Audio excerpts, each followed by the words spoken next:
आज अश्वथच्या स्कूलमध्ये greeting cards दिले होते मदर्स डेचे आणि ते तो कलर करत बसला होता आणि मी बघायला गेल्यानंतर झाकून ठेवत होता कारण ते त्याला दाखवायचं नव्हतं, ते मला सरप्राईज द्यायचं होतं. म्हटलं ठीक आहे.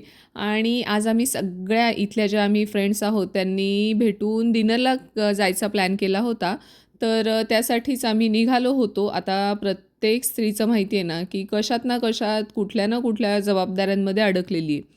काही बायका अशा आहेत की त्यांना घरकाम पण करायला लागते, बाहेर नोकरीसाठी पण जायला लागते.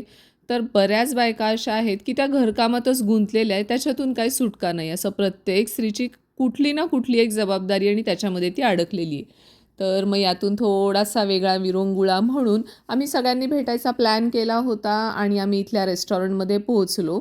आणि इथं वेगवेगळे पदार्थ आम्ही ऑर्डर केले होते. त्यामध्ये हे जे फ्राईज होते ते थोडे इंटरेस्टिंग वाटले मला, कारण की ते बटाट्याचे नसून रताळ्याचे होते. तर हे जरा हेल्दी म्हणून मला ते खूप आवडले खायला आणि त्याची टेस्ट पण छान वाटत होती. आणि इथं एक एक जण यायला सुरुवात झाले होते आणि आल्यानंतर सगळ्यांच्या गप्पा रंगल्या. सगळ्या एकमेकींना भेटल्यानंतर खुश झाल्या होत्या. बरं, इथं आमच्या गप्पा अशा कुठल्याही फालतू गप्पा नव्हत्या. तर सोनालीने एक 2-3 प्रश्न सगळ्यांसमोर मांडले होते आणि त्या प्रश्नांचं उत्तर द्यायचं होतं प्रत्येकीने. आणि प्रश्न असे होते की ते स्वतःविषयीच होते आणि तुम्हाला बोलायचं होतं स्वतःविषयी. तर ते प्रश्न असे होते की जसं नवीन वर्षामध्ये मी स्वतःमधलं कुठलं नवीन स्किल डेव्हलप करते किंवा या नवीन वर्षात मी स्वतः नवीन काय शिकते. त्यानंतर अशी कुठली गोष्ट आहे की जी करताना आपल्याला आत्ता आनंद मिळतोय. असे एक 2-3 प्रश्न तिने विचारले होते आणि प्रत्येकजण याच्यावर अगदी भरभरून बोलत होते. कारण की बऱ्याचदा असं होतं ना, आपण स्वतःविषयीच कधी बोलत नाही. तर इथं प्रत्येकीला बोलायची संधी मिळाली होती. आणि जेवणं झाली आमची. जेवण झाल्यानंतर डिझर्ट हे शास्त्र असतं.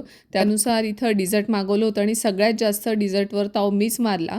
इथं वेगवेगळ्या प्रकारच्या बॉटल्स दिसल्या. त्याच्यामध्ये माती टाकली होती आणि मध्ये एक एक रोप लावलं होतं. आणि इथल्या रेस्टॉरंटचा ॲटमॉस्फिअर पण खूप छान होता.